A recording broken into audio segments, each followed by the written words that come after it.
ਸਾਡੇ ਇਲਾਕੇ ਦੇ ਕਾਰ ਸੇਵਾ ਸਰਿਆਲੀ ਸਾਹਿਬ ਆ, ਉਹਨਾਂ ਦੀਆਂ ਜਿੰਨੀਆਂ ਵੀ ਜਥੇਬੰਦੀਆਂ ਉਹਨਾਂ ਨੂੰ ਬੇਨਤੀ ਕਰਦਾ ਵਾਂ। ਦਲ ਪੰਥ ਆ, ਦਲ ਬਾਬਾ ਬਿਧੀ ਚੰਦ ਆ, ਸੁਰ ਸਿੰਘ ਵਾਲੇ, ਉਹਨਾਂ ਨੂੰ ਬੇਨਤੀ ਕਰਦਾ, ਬਾਬੇ ਬਕਾਲੇ ਵਾਲੇ, ਜਿੰਨੇ ਵੀ ਆਪਣੇ ਤਰਨਾਂ ਵਾਲੇ, ਹਰੀਆਂ ਵੇਲਾਂ ਵਾਲੇ ਆ ਜੀ, ਮੈਂ ਉਹਨਾਂ ਨੂੰ ਬੇਨਤੀ ਕਰਨੀ ਚਾਹੁੰਦਾ ਕਿ ਅੱਜ ਕਿਸਾਨਾਂ ਦੇ ਭੀੜ ਬਣੀ ਆ, ਤੁਸੀਂ ਕਿਸਾਨਾਂ ਦੇ ਨਾਲ ਖਲੋਵੋ ਆ ਕੇ, ਕਿਉਂਕਿ ਜੇ ਇੱਕ ਜਥੇਬੰਦੀ ਦੇ ਮਗਰ 5000 ਸ਼ਰਧਾਲੂ ਆ ਨਾ, ਜੇ ਇੱਕ ਜਥੇਬੰਦੀ ਤੁਰਦੀ ਆ, ਘੱਟ ਤੋਂ ਘੱਟ ਜਿਹੜਾ 1000 ਸ਼ਰਧਾਲੂ ਆ ਉਹਨਾਂ ਦੇ ਮਗਰ ਗੱਡੀਆਂ ਲੈ ਕੇ ਤੁਰੇਗਾ ਜੀ ਜੀ। ਉਹ ਆਪਣੇ ਘੋੜੇ ਲੈ ਕੇ ਇੱਧਰ ਨੂੰ ਤੁਰਨ, ਜੇ ਉਹ ਘੋੜੇ ਲੈ ਕੇ ਤੁਰਨ ਇੱਧਰ ਨੂੰ ਤੇ ਪੁਲਿਸ ਨੇ ਉਹ ਘੋੜੇ ਵੇਖ ਕੇ ਭੱਜਣਾ, ਆਪਾਂ ਦਿੱਲੀ ਤੇ ਆਪਾਂ ਕਬਜ਼ਾ ਕਰ ਲੈਣਾ ਵਾ। ਉਹਨਾਂ ਨੂੰ ਕਾਰ ਸੇਵਾ ਵਾਲਿਆਂ ਨੂੰ ਬੇਨਤੀ ਆ, ਬਾਬਾ ਜਗਤਾਰ ਸਿੰਘ ਆ ਤਰਨਤਾਰਨ ਵਾਲਾ, ਹੋਰ ਜਿੰਨੀਆਂ ਸਰਿਆਲੀ ਦੀਆਂ ਸੰਪਰਦਾਵਾਂ ਵਾ ਸਾਰਿਆਂ ਨੂੰ ਬੇਨਤੀ ਕਰਦਾ, ਨਿਹੰਗ ਸਿੰਘਾਂ ਨੂੰ ਬੇਨਤੀ ਕਰਦਾ ਵਾਂ ਕਿ ਵੇਖੋ ਅੱਜ ਕਿਸਾਨਾਂ ਦੇ ਭੀੜ ਬਣੀ ਹੈਗੀ ਤੇ ਗਰਾਈ ਆਪਾਂ ਇਹਨਾਂ ਕਿਸਾਨਾਂ ਕੋਲੋਂ ਲੈਨੇ ਆ, ਜਿਹੜੇ ਤੁਹਾਡੇ ਡੇਰੇ ਚੱਲਣ ਡੇ ਕਿਸਾਨਾਂ ਦੇ ਸਿਰ ਤੇ ਹੀ ਚੱਲਣ ਡੇ ਆ। ਵੇਖੋ ਅੱਜ ਭੀੜ ਬਣੀ ਆ, ਗਰਾਈ ਆਪਾਂ ਅੱਜ ਵੀ ਨਹੀਂ ਬੰਦ ਕੀਤੀ, ਅੱਜ ਵੀ ਨਹੀਂ ਆਪਾਂ ਮਿਸ ਹੋਏ, ਅੱਜ ਵੀ ਆਪਾਂ ਘਰਾਂ ਤੋਂ ਇਹਨਾਂ ਕੋਲੋਂ ਬੋਰੀਆਂ ਲਈਆਂ। ਕਿਸਾਨ ਭਾਵੇਂ ਇੱਥੇ ਆਏ ਆ ਮਗਰ ਪਰ ਤੁਸੀਂ ਗਰਾਈਆਂ ਜ਼ਰੂਰ ਕੀਤੀਆਂ। ਮੈਂ ਉਹਨਾਂ ਨੂੰ ਬੇਨਤੀ ਕਰਦਾ ਵੀ ਗਰਾਈਆਂ ਤਾਂ ਤੁਹਾਨੂੰ ਮਿਲਦੀਆਂ ਜੇ ਕਿਸਾਨ ਜਿਉਂਦਾ ਰਿਹਾ, ਤੇ ਜੇ ਕਿਸਾਨ ਖਤਮ ਹੋ ਗਿਆ ਤੇ ਤੁਹਾਡੀਆਂ ਜਿਹੜੀਆਂ ਗਰਾਈਆਂ ਵੇ ਬੰਦ ਆ। ਕਿਉਂਕਿ ਮੈਂ ਆਪਦੇ ਬਾਰੇ ਦੱਸਦਾ, ਮੈਂ ਕੋਈ ਬਹੁਤਾ ਵੱਡਾ ਜ਼ਿਮੀਂਦਾਰ ਨਹੀਂ, ਮੇਰੇ ਕੋਲ ਥੋੜੀ ਜਿਹੀ ਜ਼ਮੀਨ ਆ, ਮੈਂ ਟਰੱਕ ਡਰਾਈਵਰ ਆ, ਮੈਨੂੰ ਸਾਲ ਹੋ ਗਿਆ ਘਰ ਬੈਠੇ ਨੂੰ, ਮੇਰੇ ਘਰ ਅਜੇ ਖਰਚਾ ਨਹੀਂ ਹੈਗਾ। ਮੈਂ ਇਹ ਨਹੀਂ ਬੇਨਤੀ ਕਰਕੇ ਕੋਈ ਖਰਚਾ ਨਹੀਂ ਮੰਗਦਾ, ਮੈਂ ਤੁਹਾਨੂੰ ਦੱਸ ਰਿਹਾ ਵੀ ਮੇਰੇ ਘਰ ਅਜੇ ਖਰਚਾ ਨਹੀਂ ਹੈਗਾ। ਮੈਨੂੰ ਤਾਂ ਵੀ ਸਾਡੇ ਘਰਦਿਆਂ ਨੇ, ਬੱਚਿਆਂ ਨੇ ਤੁਹਾਨੂੰ ਰੋਕਿਆ ਨਹੀਂ ਵੀ ਤੂੰ ਕਿੱਧਰ ਚੱਲਿਆ। ਮੈਨੂੰ ਗੱਡੀ ਦਾ ਫੋਨ ਆ ਰਿਹਾ ਸੀ ਵੀ ਗੱਡੀ ਖੜੀ ਆ, ਗੱਡੀ ਭਰ ਕੇ ਖੜ, ਪਰ ਮੈਂ ਕਿਹਾ ਨਹੀਂ, ਮੈਂ ਸੰਘਰਸ਼ ਦੇ ਵਿੱਚ ਜ਼ਰੂਰ ਹੀ ਜਾਣਾ, ਕਿਉਂਕਿ ਮੈਂ ਕਿਸਾਨ ਸੰਘਰਸ਼ ਕਮੇਟੀ ਦੇ ਨਾਲ ਸ਼ੁਰੂ ਤੋਂ ਜੁੜਿਆ। ਸਾਡੀ ਜਿਹੜੀ ਕਿਸਾਨ ਸੰਘਰਸ਼ ਕਮੇਟੀ ਆ, ਪਹਿਲਾਂ ਵੀ ਇਹ ਲੜਾਈ ਲੜਦੀ ਆਈ ਆ। ਪਹਿਲਾਂ ਅਸੀਂ 2002 ਤੋਂ ਸ਼ੁਰੂ ਕੀਤੀ ਸੀ, 2004 ਦੇ ਵਿੱਚ ਜਦੋਂ ਆ ਬਿੱਲ ਮਾਫ ਕਰਾਏ ਸੀਗੇ ਉਦੋਂ ਵੀ ਅਸੀਂ ਧਰਨੇ ਲਾਏ ਆ, ਉਦੋਂ ਤੋਂ ਅਸੀਂ ਸ਼ੁਰੂ ਤੋਂ ਨਾਲ ਆ।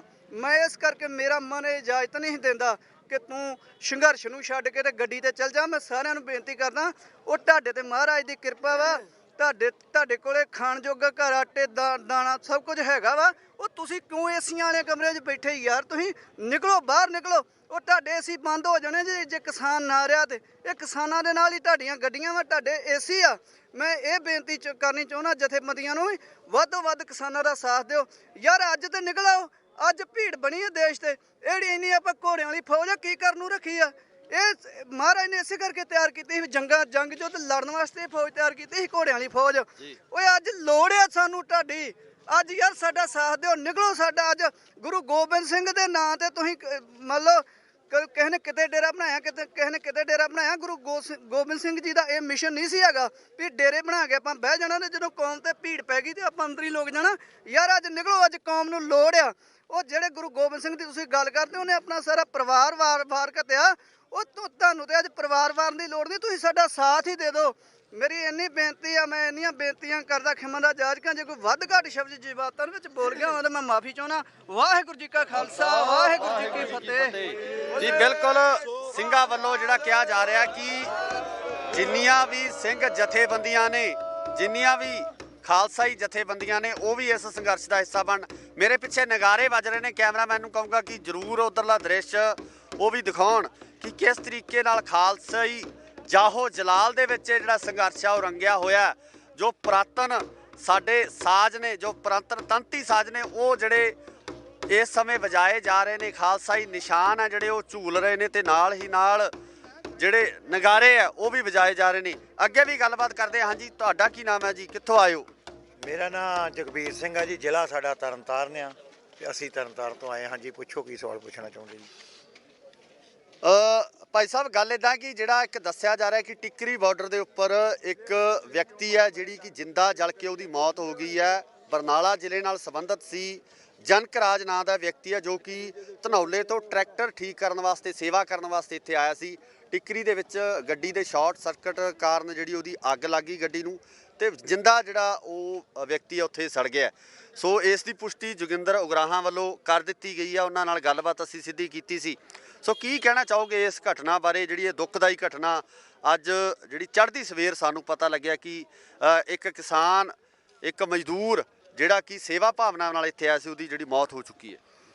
ਇਹ ਵੇਖੋ, ਇਹਨੂੰ ਅਸੀਂ ਜੇ ਕਹੀਏ ਤਾਂ 47 ਤੋਂ ਬਾਅਦ ਆਜ਼ਾਦੀ ਦਾ ਨਿੱਘ ਹੀ ਕਹਿ ਸਕਦੇ ਹਾਂ, ਕਿਉਂਕਿ ਸਾਨੂੰ ਅੱਜ ਤੋਂ ਨਹੀਂ ਗਾ, ਸ਼ੁਰੂ ਤੋਂ ਲੈ ਕੇ ਸਾਨੂੰ ਜਿਹੜੀਆਂ ਮੌਤਾਂ ਹੀ ਮਿਲੀਆਂ ਵਾ, ਚਾਹੇ ਉਹ ਸੜ ਕੇ ਮਰ ਗਏ ਆ, ਚਾਹੇ ਅਸੀਂ ਰੁੱਖਾਂ ਨਾਲ ਵੱਝ ਕੇ, ਚਾਹੇ ਅਸੀਂ ਆਤਮ ਹੱਤਿਆ ਕਰ ਲਈ ਆ, ਕਿਉਂਕਿ ਸਰਕਾਰ ਦਾ ਸਾਡੇ ਪ੍ਰਤੀ ਜਿਹੜਾ ਰਵੱਈਆ ਉਹ ਬਹੁਤ ਠੀਕ ਨਹੀਂਗਾ। ਜੀ। ਦਿੱਲੀ ਦਾ ਸ਼ੁਰੂ ਤੋਂ ਲੈ ਕੇ ਹੀ ਪੰਜਾਬ ਦੇ ਨਾਲ ਇਹੋ ਹੀ ਵਿਤਕਰਾ ਵਾ ਵੀ ਸਾਨੂੰ ਜਿਹੜੇ ਸਾਡੇ ਬਣਦੇ ਹੱਕ ਆ ਉਹ ਨਹੀਂ ਦਿੱਤੇ ਜਾ ਰਹੇ, ਕਿਉਂਕਿ ਕੁਰਬਾਨੀਆਂ ਕਰਨ ਦੇ ਵਿੱਚ ਅਸੀਂ ਸਭ ਤੋਂ ਅੱਗੇ ਆ। ਪਰ ਜੇ ਹੱਕਾਂ ਦੀ ਗੱਲ ਆਉਂਦੀ ਆ ਤੇ ਪੰਜਾਬ ਨੂੰ ਜਿਹੜਾ ਵਾ ਅਣਦੇਖੀ ਕੀਤੀ ਜਾਂਦੀ ਆ। ਇਹਦਾ ਕਰਕੇ ਜਿਹੜੀ ਘਟਨਾ ਹੋਈ ਆ ਸਾਰੇ ਜਥੇਬੰਦੀਆਂ ਅਫਸੋਸ ਦੇ ਵਿੱਚ ਆ, ਕਿਉਂਕਿ ਇੱਕ ਕਿਸਾਨ ਤਿਆਰ ਕਰਨ ਲੱਗਿਆ ਸਾਨੂੰ ਪਤਾ ਬਹੁਤ ਜ਼ਿਆਦਾ ਜੋਸ਼ ਦੇ ਨਾਲ ਪੈਦਾ ਕਰਨਾ ਪੈਂਦਾ। ਲੇਕਿਨ ਇਹ ਚੀਜ਼ ਦੀਆਂ ਕੁਝ ਗਮੀਆਂ ਦੇ ਨਾਲ ਖੁਸ਼ੀਆਂ ਹੁੰਦੀਆਂ, ਕਿਉਂਕਿ ਅਸੀਂ ਘਰੋਂ ਹੀ ਜਿਹੜੇ ਮੌਤ ਦੇ ਖੱਪਣ ਬੰਨ੍ਹ ਕੇ ਤੁਰੇ ਆ। ਜਿਹੜਾ ਸਾਡਾ ਰਾਹ ਵਾ ਇਹਦੇ 'ਚ ਅਸੀਂ ਆਪਣੇ ਸਿਰ ਲੁਕਾਉਣ ਵਾਸਤੇ ਨਹੀਂ ਆਏ।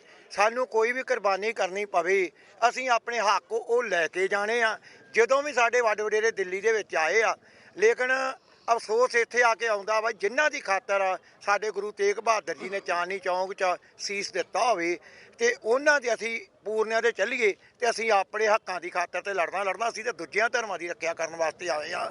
ਤੇ ਬਾਕੀ ਠੀਕ ਆ, ਉਹਨਾਂ ਦਾ ਜਿਹੜਾ ਅਫਸੋਸ ਆ ਸਾਨੂੰ ਜਿਹੜਾ ਕਿਸਾਨ ਵਿੱਚੋਂ ਸਾਡੇ ਚਲੇ ਜਾਂਦਾ ਵਾ ਜਾਂ ਜਿਹੜਾ ਸਾਡਾ ਹਲਫਰ ਕੋਈ ਵੀ ਆਉਂਦਾ ਵਾ ਉਹਦਾ ਦੁੱਖ ਬਹੁਤ ਜ਼ਿਆਦਾ ਵਾ। ਲੇਕਿਨ ਇਹ ਆ ਵੀ ਮੌਤ ਘਰ ਵੀ ਆ ਜਾਣੀ ਆ, ਕਿਤੇ ਵੀ ਆ ਜਾਣੀ ਆ।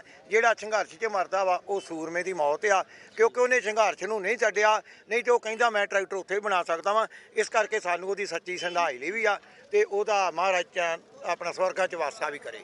ਕੋਈ ਮੰਗ ਕਰਦੇ ਹੋ ਮੁਆਵਜ਼ੇ ਦੀ ਸਰਕਾਰ ਤੋਂ ਜਾਂ ਜਥੇਬੰਦੀਆਂ ਦੇ ਜਿਹੜੇ ਵੱਖ-ਵੱਖ ਜਥੇਬੰਦੀਆਂ ਦੇ ਜਿਹੜੇ ਆਗੂ ਨੇ, ਤੁਸੀਂ ਵੀ ਕਿਸੇ ਜਥੇਬੰਦੀ ਨਾਲ ਸੰਬੰਧਿਤ ਹੋ, ਇਹ ਮੰਗ ਕਰਦੇ ਹੋ ਮੁਆਵਜ਼ੇ ਦੀ ਕਿ ਉਹਦੇ ਪਰਿਵਾਰ ਦੇ ਪਾਲਣ ਪੋਸ਼ਣ ਵਾਸਤੇ, ਜਾਂ ਅਗਰ ਉਹ ਕਿਸੇ ਕਰਜ਼ੇ ਦੇ ਵਿੱਚ ਵਿਲਿਆ ਹੋਇਆ ਸੀ ਤਾਂ ਉਸ ਕਰਜ਼ੇ ਤੋਂ ਉਹਦੀ ਮਾਫੀ ਹੈ ਉਹ ਮਿਲਣੀ ਚਾਹੀਦੀ ਹੈ? ਵੇਖੋ ਇਹ ਤਾਂ ਸਾਡਾ ਪਹਿਲਾ ਹੀ ਟੀਚਾ ਵਾ। ਜਿਹੜਾ ਕੋਈ ਵੀ ਸੰਘਰਸ਼ ਦੇ ਵਿੱਚ ਸਾਡਾ ਸਿੰਘ ਜਾਂ ਸਿੰਘਣੀ ਜਾਂ ਕੋਈ ਬੱਚਾ ਸ਼ਹੀਦ ਹੁੰਦਾ ਵਾ ਜੀ, ਤੇ ਵੇਖੋ ਉਹਦਾ ਪਰਿਵਾਰ ਜਿਹੜਾ ਵਾ ਉਹ ਜਥੇਬੰਦੀ ਨੂੰ ਸਰਪ੍ਰਸਤ ਹੋ ਜਾਂਦਾ ਵਾ। ਉਹਨੂੰ ਪਰਿਵਾਰ ਨੂੰ ਪਾਲਣਾ ਪਹਿਲਾਂ ਤੁਸੀਂ ਸਰਕਾਰਾਂ ਤੋਂ ਮੰਗ ਕਰਦੇ ਆ। ਜੇ ਸਰਕਾਰਾਂ ਮੰਗ ਨਹੀਂ ਕੋਈ ਉਹਦੀ ਪੂਰੀ ਕਰਦੀਆਂ ਤੇ ਜਥੇਬੰਦੀਆਂ ਉਹਦੇ ਮੋਢੇ ਨਾਲ ਮੋਢਾ ਵਾ। ਜੋ ਉਹਦੀ ਜਥੇਬੰਦੀ 'ਚ ਜਿਹੜੀ ਜੋ ਆਇਆ ਸੀ ਜਾਂ ਜਿਨ੍ਹਾਂ ਦਾ ਉਹ ਵਹੀਕਲ ਸੀ, ਜੋ ਜਥੇਬੰਦੀਆਂ ਮੀਟਿੰਗ ਕਰਨਗੀਆਂ, ਅਸੀਂ ਸਾਰੇ ਉਹਨਾਂ ਦੇ ਪਰਿਵਾਰ ਦੀ ਦਿਲੋਂ ਮਦਦ ਕਰਾਂਗੇ, ਅਫਸੋਸ ਵੀ ਕਰਾਂਗੇ। ਕਿਉਂਕਿ ਸੰਘਰਸ਼ ਚੱਲਦੇ ਦੇ ਵਿੱਚ ਤਾਂ ਅਸੀਂ ਉਹ ਜੋ ਅੱਜ ਉਹਨੂੰ ਸੱਚੀ ਸ਼ਰਧਾਂਜਲੀ ਦੇ ਸਕਦੇ। ਇਸ ਤੋਂ ਬਾਅਦ ਜਿਹੜੀ ਜਥੇਬੰਦੀਆਂ ਉਹਦੀ ਪੂਰੀ ਮਦਦ ਕਰਨਗੀਆਂ, ਉਹਦੀ ਜਿਹੜੀ ਦਿੱਤੀ ਹੋਈ ਸਾਡੀ ਕੁਰਬਾਨੀ ਉਹ ਵਾਪਸ ਨਹੀਂ ਜਾਣ ਦੇਵਾਂਗੇ। ਉਹਦੇ ਪਰਿਵਾਰ ਨਾਲ ਅਸੀਂ ਮੋਢੇ ਨਾਲ ਮੋਢਾ ਖੜਾਂਗੇ।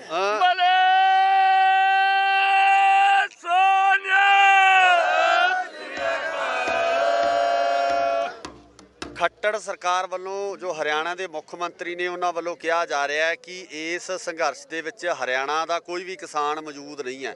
ਉਹ ਵੀ ਥੋੜਾ ਜਿਹਾ ਕਨਫਰਮ ਕਰ ਦਿਓ ਕਿ ਹਰਿਆਣੇ ਤੋਂ ਕੋਈ ਕਿਸਾਨ ਹੈ ਕਿ ਇਕੱਲੇ ਪੰਜਾਬ ਵਾਲੇ ਹੀ ਹੈ? ਵੇਖੋ ਗੱਲ ਇੱਕ ਹੁੰਦੀ ਆ, ਪਰਿਵਾਰ ਦੇ ਵਿੱਚ 5-7 ਜੀ ਹੁੰਦੇ ਆ ਤੇ ਇੱਕ ਗਾਂ ਵਧੂ ਸੋਚ ਵਾਲੇ ਹੁੰਦੇ ਆ। ਜਦੋਂ ਕੋਈ ਬੰਦਾ ਚੰਗਾ ਕੰਮ ਕਰਦਾ ਪਰਿਵਾਰ ਹਰਿਆਣੇ ਦਾ ਯੋਗਦਾਨ ਕਰਕੇ ਹੀ ਇੱਥੋਂ ਤੱਕ ਅਸੀਂ ਪਹੁੰਚੇ ਆ। ਜਿਹੜਾ ਖੱਟੜ ਆਪਣੀਆਂ ਕਰਤੂਤਾਂ ਲੁਕਾਉਣ ਦੀ ਖਾਤਰ ਇਹ ਗੱਲਾਂ ਬਾਤਾਂ ਕਰਦਾ ਵਾ ਕਿ ਜਿਹੜਾ ਹਰਿਆਣਾ ਉਹ ਨਾਲ ਨਹੀਂਗਾ। ਹਰਿਆਣਾ ਪੰਜਾਬ ਤੋਂ ਵੱਖਰੀ ਸਟੇਟ ਬਣਾ ਦਿੱਤੀ ਇਹਨਾਂ ਨੇ, ਪਰ ਹਰਿਆਣਾ ਤੇ ਪੰਜਾਬ ਦਾ ਦਿਲ ਇੱਕ ਆ। ਪੰਜਾਬ ਜਿਹੜਾ ਵੱਡਾ ਭਾਈ ਆ, ਹਰਿਆਣਾ ਛੋਟਾ ਵਾ, ਪਰ ਉਹਨਾਂ ਨੇ ਹਰਿਆਣੇ ਵਾਲਿਆਂ ਦੀ ਬਦੌਲਤ ਅਸੀਂ ਇੱਥੇ ਆਏ। ਹੁਣ ਵੀ ਜਿਹੜਾ ਅਸੀਂ ਹਰਿਆਣੇ ਦੇ ਏਰੀਏ 'ਚ ਵਾ, ਜਿੰਨੀ ਹਲਫ ਸਾਡੀ ਹਰਿਆਣਾ ਕਰ ਰਿਹਾ ਵਾ ਉਹਦੇ ਅਸੀਂ ਪੂਰੇ ਰਣੀ ਆ। ਇਹ ਲੜਾਈ ਜਿਹੜੀ ਆ ਪੰਜਾਬ ਹਰਿਆਣੇ ਦੀ ਨਹੀਂ ਗੀ, ਸਾਰੇ ਹਿੰਦੁਸਤਾਨ ਦੀ ਆ। ਲੇਕਿਨ ਮੋਹਰੀ ਹਰਿਆਣਾ ਤੇ ਪੰਜਾਬ ਜਿਹੜੇ ਆ ਉਹ ਅੱਗੇ ਲੱਗੇ ਆ, ਉਹ ਇਹਨਾਂ ਦੀ ਗੈਰਤ ਨੂੰ ਪ੍ਰਵਾਨ ਨਹੀਂ ਕਰਦੇ। ਇੱਕ ਜੋ ਲਾਈਵ ਦੇਖ ਰਹੇ ਨੇ ਉਹਨਾਂ ਨੂੰ ਇੱਕ ਬੇਨਤੀ ਜ਼ਰੂਰ ਕਰਨੀ ਚਾਹਾਂਗੇ ਕਿ ਸਿੱਧੀਆਂ ਤਸਵੀਰਾਂ ਤੁਸੀਂ ਦਿੱਲੀ ਤੋਂ ਦੇਖ ਰਹੇ ਹੋ। ਦਿੱਲੀ ਦੇ ਹਰਿਆਣਾ ਦੇ ਜਿਹੜੇ ਬਾਰਡਰ ਤੇ ਬਿਲਕੁਲ ਐਂਟਰੀ ਤੇ ਬੈਠੇ ਹੋਏ ਆ, ਉੱਥੋਂ ਦੀਆਂ ਤਸਵੀਰਾਂ ਤੁਹਾਨੂੰ ਦਿਖਾ ਰਹੇ ਆ। ਤੇ ਬੇਨਤੀ ਇੱਕ ਜ਼ਰੂਰ ਹੈ ਕਿ ਦੁਨੀਆ ਦੇ ਵਿੱਚ ਹਰ ਕੋਨੇ ਦੇ ਵਿੱਚ ਇਹ ਖਬਰ ਪਹੁੰਚ ਜੇ। ਜੋ ਇਹਨਾਂ ਵੱਲੋਂ ਗੱਲਾਂ ਕਹੀਆਂ ਜਾ ਰਹੀਆਂ ਨੇ, ਜੋ ਇਹਨਾਂ ਵੱਲੋਂ ਹਾਲਾਤ ਦੱਸੇ ਜਾ ਰਹੇ ਨੇ, ਤੁਹਾਡੇ ਇੱਕ ਸ਼ੇਅਰ ਨਾਲ ਇਹ ਪੂਰੀ ਦੁਨੀਆ ਦੇ ਕੋਨੇ-ਕੋਨੇ ਤੱਕ ਇਹ ਖਬਰ ਪਹੁੰਚੇਗੀ। ਉਸ ਸਰਕਾਰ ਤੱਕ ਇਹ ਖਬਰ ਪਹੁੰਚੇਗੀ। ਜੇ ਤੁਸੀਂ ਆਪਣੇ ਘਰਾਂ ਦੇ ਵਿੱਚ ਬੈਠੇ ਹੋ, ਇਸ ਸੰਘਰਸ਼ ਦਾ ਹਿੱਸਾ ਨਹੀਂ ਬਣ ਸਕਦੇ, ਤਾਂ ਜ਼ਰੂਰ ਇਸ ਵੀਡੀਓ ਨੂੰ ਇਸੇ ਤਰ੍ਹਾਂ ਸ਼ੇਅਰ ਕਰੋ ਤਾਂ ਜੋ ਦੁਨੀਆ ਦੇ ਕੋਨੇ-ਕੋਨੇ 'ਚ ਪਹੁੰਚ ਕੇ ਇਸ ਸੰਘਰਸ਼ ਦੇ ਵਿੱਚ ਤੁਹਾਡਾ ਜਿਹੜਾ ਬਣਦਾ ਹਿੱਸਾ ਉਹ ਵੀ ਪੈ ਜਾਵੇ। ਇੱਕ ਹੋਰ ਜਿਹੜਾ ਗ੍ਰਹਿ ਮੰਤਰੀ ਵੱਲੋਂ ਜਿਹੜਾ ਇੱਕ ਬਿਆਨ ਆਇਆ, ਉਹਨਾਂ ਵੱਲੋਂ ਰਾਤ ਕਿਹਾ ਗਿਆ ਕਿ ਬਰਾੜੀ ਦਾ ਜਿਹੜਾ ਗਰਾਊਂਡ ਹੈ, ਉਸ ਗਰਾਊਂਡ ਦੀ ਜਗ੍ਹਾ ਜਿਹੜੀ ਆ ਕਿਸਾਨਾਂ ਨੂੰ ਦੇ ਦਿੱਤੀ ਗਈ ਹੈ। ਕਿਸਾਨ ਜਿਹੜੇ ਆ ਉਸ ਜਗ੍ਹਾ ਤੇ ਬਹਿ ਕੇ ਆਪਣਾ ਜਿਹੜਾ ਪ੍ਰਦਰਸ਼ਨ ਆ ਉਹ ਕਰ ਸਕਦੇ ਆ। ਸੋ ਤੁਹਾਡਾ ਕੀ ਕਹਿਣਾ ਇਸ ਗੱਲ ਬਾਰੇ? ਵੇਖੋ ਇਹ ਸਮਾਂ ਬੀਤ ਚੁੱਕਿਆ ਕਿ ਜਿਹੜੀ ਸਰਕਾਰ ਲੋਕਾਂ ਨੂੰ ਬੁੱਧੂ ਬਣਾ ਦਿੰਦੀ ਸੀ ਤੇ ਸਾਡੀ ਜਿਹੜੀ ਲੜਾਈ ਸਿਖਰਾਂ ਤੇ ਪਹੁੰਚੀ ਉਹਨੂੰ ਖਤਮ ਕਰ ਦਿੰਦੀ ਸੀ। ਅਸੀਂ ਜੇ ਤਾਂ ਪੰਜਾਬ ਤੋਂ ਜਿੱਦਾਂ ਤੁਰੇ ਆਉਂਦੇ ਸੀ, ਜੇ ਤਾਂ ਸਾਨੂੰ ਜਾਣ ਦਿੰਦੇ, ਸਾਨੂੰ ਵੀ ਦਿੱਲੀ ਦਾ ਹਿੱਸਾ ਗਿਣ ਲੈਂਦੇ, ਤਾਂ ਫਿਰ ਤਾਂ ਅਸੀਂ ਗੁਰੂ ਤੇਗ ਬਹਾਦਰ ਜੀ ਦੀ ਜਿਹੜੀ ਕੁਰਬਾਨੀ ਸੀ ਉਹਨੂੰ ਵੀ ਅਸੀਂ ਉੱਤੇ ਨਮਸਕਾਰ ਕਰਕੇ ਆਉਣੀ ਸੀ ਤੇ ਨਾਲੇ ਅਸੀਂ ਭਾਵਨਾ ਧਾਰਮਿਕ ਨਾਲ ਵੀ ਜੁੜੇ ਸੀ। ਲੇਕਿਨ ਸਰਕਾਰ ਨੇ ਸਾਨੂੰ ਪਾਕਿਸਤਾਨ ਨਾਲੋਂ ਵੀ ਭੈੜਾ ਰਵੱਈਆ ਕਰਕੇ ਸਾਨੂੰ ਦੁਸ਼ਮਣ ਸਮਝ ਕੇ ਬੈਰੀਅਰ ਲਾ ਦਿੱਤੇ ਗਏ ਆ। ਹੁਣ ਜਿਹੜਾ ਰਵੱਈਆ ਵਾ, ਭਾਵੇਂ ਰਾਜਨਾਥ ਕਹਿੰਦਾ, ਕੋਈ ਵੀ ਕਹਿੰਦਾ, ਜਥੇਬੰਦੀਆਂ ਜਿੱਥੇ ਡਟ ਗਈਆਂ, ਫੌਜਾਂ ਇੱਥੋਂ ਗਾਂਹ ਨਹੀਂ ਜਾਣਗੀਆਂ। ਜੇ ਇੱਥੋਂ ਗਾਂਹ ਜਾਂਦੇ ਆ ਤੇ ਸਾਡੀ ਜਿੱਤ ਨਹੀਂ ਗਈ, ਅਸੀਂ ਜਿੱਤ ਇੱਥੋਂ ਹੀ ਕਰਕੇ ਵਾਪਸ ਜਾਣਾ ਵਾ। ਸਾਨੂੰ ਚਾਹੇ ਕੁਰਬਾਨੀਆਂ ਕਰਨੀਆਂ ਪੈਣ। ਸਾਡਾ ਇਤਿਹਾਸ ਆ, ਅਸੀਂ ਦੋ ਦੋ ਸਿੰਘਾਂ ਨੇ ਵੀ ਜੰਗਾਂ ਜਿੱਤੀਆਂ ਵਾ। ਸਾਡਾ ਕਿਤੇ ਵੀ ਇਤਿਹਾਸ ਪੜ੍ਹ ਕੇ ਵੇਖੋ, ਅਸੀਂ ਕਿਸੇ ਤੇ ਮਾਸੂਮ ਤੇ ਨਹੀਂ ਅਤਿਆਚਾਰ ਕਰਦੇ। ਜੋ ਇਹ ਕਰ ਰਹੇ ਆ ਵੀ ਇਹ ਗਲਤ ਅਨਸਰ ਆ, ਉਹ ਅਨਸਰ ਅਸੀਂ ਗਲਤ ਨਹੀਂ ਗਏ। ਅਸੀਂ 2 ਮਹੀਨਿਆਂ ਤੋਂ ਲੜਾਈ ਲੜਦੇ ਆ, 1 ਰੁਪਈਏ ਦਾ ਨੁਕਸਾਨ ਨਹੀਂ ਕੀਤਾ। ਇੱਥੇ ਵੀ ਅਸੀਂ ਲੋਕਾਂ ਦੇ ਨਾਲ ਤਾਲਮੇਲ ਰਹਿੰਦੇ ਆ। ਸਾਡੇ ਲੰਗਰ ਚੱਲਦੇ ਆ, ਉਹਦੇ 'ਚ ਕੋਈ ਵੀ ਜਲ ਪਾਣੀ ਜਗੇ, ਪੁਲਿਸ ਵਾਲੇ ਹੋਣ, ਹਰਿਆਣੇ ਵਾਲੇ ਹੋਣ, ਯੂਪੀ ਵਾਲੇ। ਅਸੀਂ ਪੰਜਾਬ ਇੱਕ ਸਮਝੀ ਹੋਈ ਸਟੇਜ ਆ।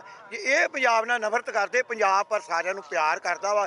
ਅਸੀਂ ਗੁਰੂ ਨਾਨਕ ਦੀ ਬਾਣੀ ਦੇ ਮੁਤਾਬਕ ਚੱਲਦੇ ਆ, ਸਰਬੱਤ ਦਾ ਭਲਾ ਹੀ ਮੰਗਦੇ ਆ, ਭਾਵੇਂ ਸਾਡੀਆਂ ਆਪਣੀਆਂ ਕੁਰਬਾਨੀਆਂ। ਲੰਗਰ ਦੀ ਤੁਸੀਂ ਗੱਲ ਕੀਤੀ ਆ ਕਿ ਪਿੱਛੇ ਤਸਵੀਰਾਂ ਵੀ ਜਿਹੜੀਆਂ ਸੋਸ਼ਲ ਮੀਡੀਆ ਤੇ ਆਈਆਂ ਕਿ ਜਿੱਥੇ ਕਿ ਲੰਗਰ ਆ ਜਿਹੜੇ ਉਹ ਛਕਾਏ ਜਾ ਰਹੇ ਆ, ਜਿਹੜੇ ਪੁਲਿਸ ਵਾਲੇ ਆ ਜਿਨ੍ਹਾਂ ਨੇ ਵਿਛਾੜਾਂ ਕੀਤੀਆਂ, ਜਿਨ੍ਹਾਂ ਨੇ ਅਥਰੂ ਗੈਸ ਦੇ ਗੋਲੇ ਸਿੱਟੇ, ਉਹਨਾਂ ਨੂੰ ਵੀ ਲੰਗਰ ਛਕਾਏ ਜਾ ਰਹੇ ਆ। ਉਹਦੇ ਬਾਰੇ ਥੋੜਾ ਦੱਸੋ। ਵੇਖੋ, ਸਾਡਾ ਮਿਸ਼ਨ ਹੀ ਜਿਹੜਾ ਨਾ, ਅਸੀਂ ਜਦੋਂ ਚੱਲਦੇ ਹਾਂ ਗੁਰੂ ਨਾਨਕ ਤੋਂ ਲੈ ਕੇ ਗੁਰੂ ਗੋਬਿੰਦ ਸਿੰਘ ਦੀ ਵਿਚਾਰਧਾਰਾ ਨਾਲ ਚੱਲਦੇ ਹਾਂ। ਮਹਾਰਾਜ ਨੇ ਵੀ, ਭਾਈ ਕਨ੍ਹੱਈਆ ਨੇ ਵੀ ਦੁਸ਼ਮਣ ਨੂੰ ਪਾਣੀ ਪਿਲਾਇਆ ਸੀ ਤੇ ਉਹਨਾਂ ਦੇ ਨਾਲ ਮਹਾਰਾਜ ਜਦੋਂ ਜੰਗਾਂ ਚਲਾਉਂਦੇ ਸੀ ਤੇ ਤੀਰ ਦੇ ਨਾਲ ਸੋਨਾ ਬੰਨ੍ਹ ਕੇ ਘੱਲਦੇ ਸੀ ਕਿ ਜੇ ਕੋਈ ਮਾਸੂਮ ਆ, ਗਰੀਬ ਹੋਊਗਾ ਤੇ ਉਹ ਗਹਿਣਾ ਵੇਚ ਕੇ ਆਪਣਾ ਇਲਾਜ ਕਰ ਸਕਦਾ ਵਾ। ਬਾਕੀ ਜਿਹੜੀ ਤੁਸੀਂ ਨਗਾਰੇ ਦੀ ਗੱਲ ਕਰਦੇ, ਇੱਕ ਸਾਨੂੰ ਜ਼ਿੰਦਗੀ ਜਿਉਣ ਵਾਸਤੇ ਆਕਸੀਜਨ ਆ। ਜਦੋਂ ਨਗਾਰਾ ਵੱਜਦਾ ਸਾਡੇ 'ਚ ਇੰਨਾ ਜੋਸ਼ ਆ ਜਾਂਦਾ ਕਿ ਅਸੀਂ ਦਿੱਲੀ ਫਤਿਹ ਕਰ ਲਈ ਆ। ਨਗਾਰੇ ਦੇ ਨਾਲ ਸਾਡੀਆਂ ਕੁਝ ਦਿਲ ਦੀਆਂ ਭਾਵਨਾ ਬੱਝੀਆਂ ਵਾ। ਇਹ ਸਾਰਿਆਂ ਨੂੰ ਇੱਕ ਤਾਂ ਸਾਂਝਾ ਪ੍ਰਤੀਕ ਕਰਦਾ, ਇੱਕ ਸਾਡੇ ਅੰਦਰ ਜੋਸ਼ ਭਰਦਾ ਵਾ ਕਿ ਅਸੀਂ ਜਿੱਤ ਕੇ ਦਿੱਲੀੋਂ ਜਾਣਾ ਵਾ। ਜਿੰਨਾ ਚਿਰ ਸਿੱਖ ਕੌਮ ਦਾ ਨਗਾਰਾ ਵੱਜੂ, ਸਿੱਖ ਕੌਮ ਕਦੀ ਨਹੀਂ ਹਾਰੂਗੀ। ਇਹਨਾਂ ਦੇ ਨਾਲ ਅਸੀਂ, ਭਾਵੇਂ ਹਿੰਦੂ ਆ, ਭਾਵੇਂ ਸਿੱਖ ਆ, ਚਾਹੇ ਮੁਸਲਮਾਨ ਆ, ਇਹ ਲੜਾਈ ਜਿਹੜੀ ਆ ਕਿਸਾਨੀ ਦੀ ਆ, ਇਹ ਧਾਰਮਿਕ ਨਹੀਂ ਗੀ। ਲੇਕਿਨ ਇਹ ਆ ਵੀ ਸਾਡੇ ਹਿੱਸੇ 'ਚ ਆਈ ਆ। ਸਾਨੂੰ ਗੁਰੂ ਮਹਾਰਾਜ ਨੇ ਤਰੀਕੇ ਦੱਸੇ ਆ ਵੀ ਦਿਲ ਨਹੀਂ ਛੱਡਣਾ। ਵੈਰੀ ਕਿੰਨਾ ਵੀ ਉਹ ਜੋ ਮਰਜ਼ੀ ਚਾਲਾਂ ਖੇਡੀ ਜਾਵੇ, ਸਾਨੂੰ ਇਹ ਫੁੱਲ ਆਸ ਆ ਵੀ ਇਹ ਲੜਾਈ ਜਿਹੜੀ ਸਿਖਰਾਂ ਤੇ ਗਈ, ਅਸੀਂ ਜਿੱਤ ਕੇ ਜਾਣਾ ਵਾ। ਤੇ ਇਹਨਾਂ ਨੂੰ ਦੱਸਣਾ ਵੀ ਪੰਜਾਬੀ ਜਦੋਂ ਵੀ ਉੱਠਦੇ ਆ, ਅਸੀਂ ਅੰਗਰੇਜ਼ਾਂ ਦੀ ਲੜਾਈ ਦੇ ਟਾਈਮ ਤੇ ਵੀ ਭਾਵੇਂ ਪੰਜਾਬ ਲੇਟ ਉੱਠਿਆ, ਅਸੀਂ ਉਹਨਾਂ ਦਾ ਸੂਰਜ ਡੋਬਿਆ। ਇੱਥੇ ਰੰਗਜੇਬ ਦਾ ਰਾਜ ਸੀ, ਉਹ ਖਤਮ ਕੀਤਾ, ਭਾਵੇਂ ਸਾਨੂੰ ਕੁਰਬਾਨੀਆਂ ਮਾਸੂਮਾਂ ਦੀਆਂ ਦੇਣੀਆਂ ਪਈਆਂ। ਅੱਜ ਵੀ ਅਸੀਂ ਜਿਹੜੇ ਲੋਕ ਆਏ ਆ, ਅਸੀਂ ਕੋਈ ਤਮਾਸ਼ਗੀਰ ਨਹੀਂ ਗੇ। ਸਾਨੂੰ ਪਰਖਣਾ ਪਰਖ ਵੀ ਸਕਦੇ ਆ, ਸਾਡੇ ਸਿਰ ਚੱਲ ਜਾਣਗੇ, ਅਸੀਂ ਜਿੱਤ ਕੇ ਪੰਜਾਬ ਨੂੰ ਜਾਵਾਂਗੇ, ਖਾਲੀ ਨਹੀਂ ਜਾਵਾਂਗੇ। ਬਹੁਤ ਵਧੀਆ ਜਿਹੜੇ ਵਿਚਾਰ ਆ ਇਹਨਾਂ ਵੱਲੋਂ ਦੱਸੇ ਗਏ ਆ ਕਿ ਇਹਨਾਂ ਵੱਲੋਂ ਕਿਹਾ ਗਿਆ ਹੈ ਕਿ ਜਿਹੜੇ ਇਹ ਹਾਲਾਤ ਹੈ, ਇਹ ਹਾਲਾਤ ਸਰਕਾਰਾਂ ਵੱਲੋਂ ਵਿਗਾੜੇ ਗਏ ਆ, ਇਹ ਹਾਲਾਤ ਸਰਕਾਰਾਂ ਵੱਲੋਂ ਬਣਾਏ ਗਏ ਆ। ਅਗਰ ਕਿ ਇਸ ਤਰ੍ਹਾਂ ਦੀਆਂ ਕੋਈ ਅਣਸਖਾਵੀਆਂ ਘਟਨਾਵਾਂ ਵਾਪਰਦੀਆਂ, ਇਹਦੀ ਸਿੱਧੀ ਜ਼ਿੰਮੇਵਾਰੀ ਸਰਕਾਰ ਦੀ ਬਣਦੀ ਹੈ। ਸਰਕਾਰ ਚਾਹੇ ਕੇਂਦਰ ਦੀ ਹੋਵੇ, ਚਾਹੇ ਹਰਿਆਣੇ ਦੀ ਹੋਵੇ, ਚਾਹੇ ਪੰਜਾਬ ਦੀ ਹੋਵੇ, ਇਹਨਾਂ ਹਾਲਾਤਾਂ ਦੇ ਜ਼ਿੰਮੇਵਾਰ ਉਹ ਸਰਕਾਰਾਂ ਨੇ। ਜਿਨ੍ਹਾਂ ਵੱਲੋਂ ਇਹ ਬਿੱਲ ਲਿਆਂਦੇ ਗਏ ਹੈ, ਜਿਹੜੇ ਬਿੱਲ ਇਹ ਬਣਾਏ ਗਏ ਹੈ, ਇਹ ਬਿੱਲ ਕਿਸਾਨਾਂ ਦੀ ਸਹਿਮਤੀ ਤੋਂ ਬਿਨਾਂ ਬਣਾਏ ਗਏ ਹੈ। ਕਿਸਾਨਾਂ ਦੀ ਰਾਏ, ਕਿਸਾਨਾਂ ਦੀ ਸਹਿਮਤੀ ਇਹਨਾਂ ਬਿੱਲਾਂ ਨੂੰ ਬਣਾਉਣ ਵਾਸਤੇ ਨਹੀਂ ਲਈ ਗਈ। ਅਗਰ ਪਹਿਲਾਂ ਹੀ ਇਹਨਾਂ ਬਿੱਲਾਂ ਨੂੰ ਬਣਾਉਣ ਦੇ ਸਮੇਂ ਕਿਸਾਨਾਂ ਤੋਂ ਇਸ ਦੀ ਸਹਿਮਤੀ ਲਈ ਜਾਂਦੀ, ਕਿਸਾਨਾਂ ਦੇ ਇਸ ਬਿੱਲ ਨੂੰ ਬਣਾਉਣ ਵਾਲੀ ਕਮੇਟੀ ਦੇ ਵਿੱਚ ਸ਼ਾਮਲ ਕੀਤਾ ਜਾਂਦਾ, ਤਾਂ ਹੋ ਸਕਦਾ ਕਿ ਹਾਲਾਤ ਆ ਨਹੀਂ ਹੋਣੇ ਸੀ। ਇੰਨੀਆਂ ਜਾਨਾਂ ਵੀ ਨਹੀਂ ਜਾਣੀਆਂ ਸੀ ਜਿਹੜੀਆਂ ਕਿ ਲਗਾਤਾਰ ਮੌਤਾਂ ਹੋ ਰਹੀਆਂ ਨੇ, ਸ਼ਹੀਦੀਆਂ ਪਾਈਆਂ ਜਾ ਰਹੀਆਂ ਨੇ ਕਿਸਾਨਾਂ ਵੱਲੋਂ। ਤੇ ਨਾਲ ਹੀ ਨਾਲ ਜਿਹੜਾ ਆਰਥਿਕ ਨੁਕਸਾਨ ਹੈ ਹਰਿਆਣੇ, ਦਿੱਲੀ ਦਾ ਤੇ ਪੰਜਾਬ ਦਾ ਆਰਥਿਕ ਨੁਕਸਾਨ ਪਹਿਲਾਂ ਪਿਛਲੇ 2 ਮਹੀਨਿਆਂ ਤੋਂ ਹੋ ਰਿਹਾ, ਉਹ ਨੁਕਸਾਨ ਵੀ ਹੋਣ ਤੋਂ ਬਚ ਜਾਣਾ ਸੀ। ਸਰਕਾਰਾਂ ਨੂੰ ਇਹ ਗੱਲ ਸਮਝਣੀ ਚਾਹੀਦੀ ਹੈ, ਸਰਕਾਰਾਂ ਨੂੰ ਇਹ ਗੱਲ ਮੰਨਣੀ ਚਾਹੀਦੀ ਹੈ ਕਿ ਜਿਹੜੇ ਬਿੱਲ ਜਾਂ ਜਿਹੜੇ ਕਾਨੂੰਨ ਜਿਸ ਕਮਿਊਨਿਟੀ ਵਾਸਤੇ, ਜਿਸ ਹਿੱਸੇ ਵਾਸਤੇ ਹੋਂਦ ਵਿੱਚ ਲਿਆਂਦੇ ਜਾਣੇ ਆ, ਉਹਨਾਂ ਦੀ ਸਹਿਮਤੀ ਜ਼ਰੂਰ ਲਈ ਜਾਵੇ। ਕੀ ਨਾਮ ਹੈ ਜੀ ਤੁਹਾਡਾ? ਦਰਸ਼ਨ ਸਿੰਘ ਹੈ ਜੀ। ਕਿੱਥੋਂ ਆਏ ਹੋ? ਕਿਹੜਾ ਪਿੰਡ ਹੈ? ਸਾਡੇ ਭੋੜੇ ਪਿੰਡ ਹੈ ਜੀ। ਜ਼ਿਲ੍ਹਾ ਕਿਹੜਾ? ਪਟਿਆਲਾ ਜੀ। ਸੰਘਰਸ਼ ਦੇ ਵਿੱਚ ਆਏ ਹੋ। ਹਰਿਆਣੇ ਤੋਂ ਜਿਹੜਾ ਹੈਗਾ ਕਾਫੀ ਭੰਨ ਤੋੜ ਹੋਈ ਆ ਹਰਿਆਣੇ ਦੇ ਵਿੱਚ, ਬਾਰਡਰ ਤੋੜ ਕੇ ਤੁਸੀਂ ਇੱਥੇ ਪਹੁੰਚੇ ਹੋ। ਹੁਣ ਹਾਲਾਤ ਕਿੱਦਾਂ ਦੇ ਆ, ਕੀ ਲੱਗਦਾ? ਹੁਣ ਹਾਲਾਤ ਤਾਂ ਜੀ ਬਹੁਤ ਭੈੜੇ ਨੇ। ਜਦ ਤਾਈਂ ਕੋਈ ਫੈਸਲਾ ਨਹੀਂ ਹੁੰਦਾ, ਜਦ ਤਾਈਂ ਲੋਕ ਪਿੱਛੇ ਨਹੀਂ ਹਟਦੇ ਹਨ। ਜ਼ਿਮੀਂਦਾਰ ਜਿੰਨਾ ਰੋਜ਼ ਗੁੱਸਾ ਵਧੀ ਜਾਂਦਾ ਲੋਕਾਂ 'ਚ, ਜਿਉਂ-ਜਿਉਂ ਹੈਰਾਨ ਕਰੀ ਜਾਂਦੇ ਨੇ। ਦੁਨੀਆ ਬਹੁਤ ਆ ਰਹੀ ਹੈ ਔਰ ਆ ਰਹੇ ਆਉਣਗੇ। ਤੁਹਾਡਾ ਕੀ ਨਾਮ ਹੈ ਜੀ? ਮੇਰਾ ਨਾਮ ਬਲਦੇਵ ਸਿੰਘ ਜੀ, ਕਿਹੜਾ ਜ਼ਿਲ੍ਹਾ ਹੈ, ਕਿੱਥੋਂ ਆਏ ਹੋ? ਪਿੰਡ ਬਲਟੋਆ ਜੀ। ਮੇਰੇ ਤਹਿਸੀਲ ਪੱਟੀ, ਜ਼ਿਲ੍ਹਾ ਤਰਨਤਾਰਨ ਆ ਤੇ ਮੈਂ ਕਿਸਾਨ ਸੰਘਰਸ਼ ਵਿੱਚ ਕੋਟਬੁੱਢਾ ਦਾ ਜਿਹੜਾ ਵਾ ਬਲਾਕ ਪ੍ਰਧਾਨ ਆ ਜੀ। ਇਸ ਸੰਘਰਸ਼ ਦੇ ਵਿੱਚ ਜਿਹੜੇ ਬਹੁਤ ਸਾਰੇ ਕਿਸਾਨਾਂ ਨੂੰ ਆਪਣੇ ਜਾਨ ਤੋਂ ਵੀ ਹੱਥ ਧੋਣੇ ਪਏ ਆ। ਪਿੱਛੇ ਵੀ ਆਪਾਂ ਦੇਖਿਆ ਕਿ ਬਜ਼ੁਰਗ ਮਾਤਾ ਵੀ ਜਿਹੜੇ ਰੇਲ ਪਟੜੀ ਦੇ ਉੱਪਰ ਉਹ ਆਪਣੇ ਸਵਾਸ ਤੇ ਆ ਗਏ ਸੀ। ਹੁਣ ਵੀ ਦੱਸਿਆ ਜਾ ਰਿਹਾ ਕਿ ਟਿੱਕਰੀ ਬਾਰਡਰ ਤੇ ਇੱਕ ਮਜ਼ਦੂਰ ਕਿਸਾਨ ਦੀ ਜਿਹੜੀ ਮੌਤ ਹੈ ਉੱਥੇ ਹੋਈ ਹੈ। ਉਹਦੇ ਬਾਰੇ ਕੀ ਕਹਿਣਾ ਚਾਹੋਗੇ? ਇੱਕ ਬੜੀ ਦੁੱਖਦਾਈ ਖਬਰ ਹੈ, ਮੰਦਭਾਗੀ ਖਬਰ ਹੈ। ਇਹਦੇ ਦੇਖ ਜੇ ਤੋਂ ਕੋਈ ਮੰਦਭਾਗੀ ਖਬਰ ਨਹੀਂ ਹੋ ਸਕਦੀ, ਕਿਉਂਕਿ ਸਾਡਾ ਜਿਹੜਾ ਸਾਥੀ ਆ ਸਾਨੂੰ ਛੱਡ ਗਿਆ ਆ, ਉਹ ਬਹੁਤ ਮਾੜੀ ਗੱਲ ਹੋਈ ਆ। ਪਰ ਇਹ ਸਰਕਾਰ ਦੀਆਂ ਨਲਾਇਕੀਆਂ ਨੇ, ਕਿਉਂਕਿ ਸਰਕਾਰ ਜਿਹੜੀ ਆ ਇਹਨੇ ਸੋਚ ਨਹੀਂ ਰਹੀ ਵੀ ਕਿਸਾਨ ਜਿਹੜਾ ਵਾ ਇੱਕ ਦਾਣਾ ਦਾਣਾ ਤਿਆਰ ਕਰਕੇ ਤੇ ਸਾਰੇ ਹਿੰਦੁਸਤਾਨ ਨੂੰ ਪਾਲਣ ਡਿਆ ਆ। ਅੱਜ ਉਹਦੀ ਇਹ ਮੌਤ ਕਰਨ ਤੇ ਤੁੱਲੇ ਆ। ਇਹ ਕੋਈ ਸਰਕਾਰ ਦੀਆਂ ਚੰਗੀਆਂ ਨੀਤੀਆਂ ਨਹੀਂ, ਇਹ ਘਟੀਆਂ ਨੀਤੀਆਂ ਨੇ। ਇਹ ਸਰਕਾਰ ਨੂੰ ਸੋਚਣਾ ਪਊਗਾ ਵੀ ਮੈਂ ਕਿਸਾਨਾਂ ਬਾਰੇ ਸੋਚਾਂ। ਪਰ ਇਹ ਜਿਹੜੀ ਜਿੱਤ ਆ, ਸਾਡਾ ਜਿਹੜਾ ਸੰਘਰਸ਼ ਹੈ ਇਸ ਵੇਲੇ ਜਿੱਤ ਦੀ ਸਿਖਰਾਂ ਤੇ ਗਿਆ ਆ। ਜਿੱਤਾਂਗੇ, ਸਿਰ ਵੀ ਦੇਣੇ ਪੈ ਦਿਆਂਗੇ। ਬੇਸ਼ੱਕ ਸਾਨੂੰ ਪਰਿਵਾਰ ਵੀ ਵਾਰਨੇ ਪੈਣ, ਅਸੀਂ ਪਰਿਵਾਰ ਵਾਰਨ ਤੋਂ ਵੀ ਗੁਰੇਜ਼ ਨਹੀਂ ਕਰਾਂਗੇ ਜੀ। ਹਾਲਾਤ ਆ ਜਿਹੜੀ ਵਿਗਾੜਨ ਦੀ ਕੋਸ਼ਿਸ਼ ਕੀਤੀ ਜਾ ਰਹੀ ਹੈ। ਦਿੱਲੀ ਸਰਕਾਰ ਜਾਂ ਦਿੱਲੀ ਦੀ ਜਿਹੜਾ ਪ੍ਰਸ਼ਾਸਨ ਆ ਉਹ ਕਿਸੇ ਤਰ੍ਹਾਂ ਦੀ ਕੋਈ ਕਾਰਵਾਈ ਵੀ ਕਰ ਸਕਦਾ ਹੈ। ਉਹਦੇ ਵਾਸਤੇ ਕਿੰਨੀ ਕੁ ਤਿਆਰੀ ਹੈ? ਇਹ ਦੇਖੋ ਜੀ, ਜੇ ਇਹਨੇ ਕਰਨੀ ਕਰ ਲਵੇ। ਅਸੀਂ ਤਾਂ ਸ਼ਾਂਤਮਈ ਰਹਿਣਾ ਹੈ, ਸਾਡਾ ਸ਼ਾਂਤਮਈ ਧਰਨਾ, ਸ਼ਾਂਤਮਈ ਲੜਾਂਗੇ, ਸ਼ਾਂਤਮਈ ਲੜਾਂਗੇ। ਜੇ ਇਹਨਾਂ ਨੇ ਸਾਡੇ ਤੇ ਜ਼ਬਰ ਕਰਨਾ ਆ, ਅਸੀਂ ਸ਼ਹੀਦੀਆਂ ਵੀ ਦੇਵਾਂਗੇ, ਸਾਨੂੰ ਕੋਈ ਦੇਣ ਤੋਂ ਗੁਰੇਜ਼ ਨਹੀਂ ਗਾ। ਅੱਜ ਜਿੰਨੇ ਵੀ ਸਾਡੇ ਕਿਸਾਨ ਆਇਆ ਸਾਰੇ ਸਿਰਾਂ ਤੇ ਖੱਪਣ ਬਣ ਕੇ ਆਏ ਆ ਵੀ ਅਸੀਂ ਆਪਦਾ ਜਿਹੜੀ ਆ ਰੋਟੀ ਬਚਾਉਣੀ ਆ, ਆਪਦਾ ਕਿੱਤਾ ਬਚਾਉਣਾ ਵਾ, ਜਾਨ ਦੇ ਕੇ ਵੀ ਬਚਾਵਾਂਗੇ ਜੀ। ਤੁਹਾਡਾ ਕੀ ਨਾਮ ਹੈ ਜੀ? ਤੁਸੀਂ ਕਿੱਥੋਂ ਆਏ ਹੋ, ਕਿਹੜਾ ਜ਼ਿਲ੍ਹਾ, ਉਹ ਜਾਣਕਾਰੀ ਦਿਓ। ਮੈਂ ਪ੍ਰਗਟ ਸਿੰਘ ਚੰਬਾ, ਕਿਸਾਨ ਸੰਘਰਸ਼ ਕਮੇਟੀ ਪੰਜਾਬ ਦਾ ਆਗੂ ਹਾਂ ਜੀ। ਜੀ, ਮੈਂ ਜ਼ਿਲ੍ਹਾ ਸਾਡਾ ਤਰਨਤਾਰਨ ਆ ਜੀ। ਮਤਲਬ ਮੈਂ ਬੇਨਤੀ ਕਰਨੀ ਚਾਹੁੰਦਾ ਹਾਂ ਵੀ ਜਿਹੜਾ ਇਹ ਸੰਘਰਸ਼ ਵਿੱਢਿਆ ਵਾ, ਇਹ ਮਤਲਬ ਸਰਕਾਰਾਂ ਦੇ ਖਿਲਾਫ ਵਿੱਢਿਆ ਗਿਆ। ਸਰਕਾਰਾਂ ਨੇ ਜੋ ਜ਼ਬਰ ਸਾਡੇ ਤੇ ਕਰ ਰਹੀਆਂ ਵਾ, ਸਭ ਤੋਂ ਮੇਨ ਰੀੜ ਦੀ ਹੱਡੀ ਪੰਜਾਬ ਆਪਣਾ ਕਿਸਾਨ ਆ। ਤੇ ਕਿਸਾਨ ਦੇ ਜਿਹੜੇ ਇਹ ਕਾਨੂੰਨ ਧੱਕੇ ਨਾਲ ਥੋਪ ਦਿੱਤੇ ਗਏ ਆ, ਇਹ ਇਹਨਾਂ ਦਾ ਅਸੀਂ ਬਿਲਕੁਲ ਵਿਰੋਧ ਕਰਦੇ ਹਾਂ। ਤੇ ਇਹ ਜਿਹੜੀ ਲੜਾਈ ਆ, ਇੱਥੇ ਜਿਹੜੇ ਅਸੀਂ ਲੜਨ ਵਾਸਤੇ ਆਏ ਆ, ਪਹਿਲਾਂ ਅਸੀਂ 2 ਮਹੀਨੇ ਹੋ ਗਏ ਸਾਨੂੰ ਮਤਲਬ ਲੈਣਾ ਤੇ ਟੋਲ ਪਲਾਜ਼ਿਆਂ ਤੇ ਪੰਪਾਂ ਤੇ ਅਸੀਂ ਲੜ ਰਹੇ ਹਾਂ।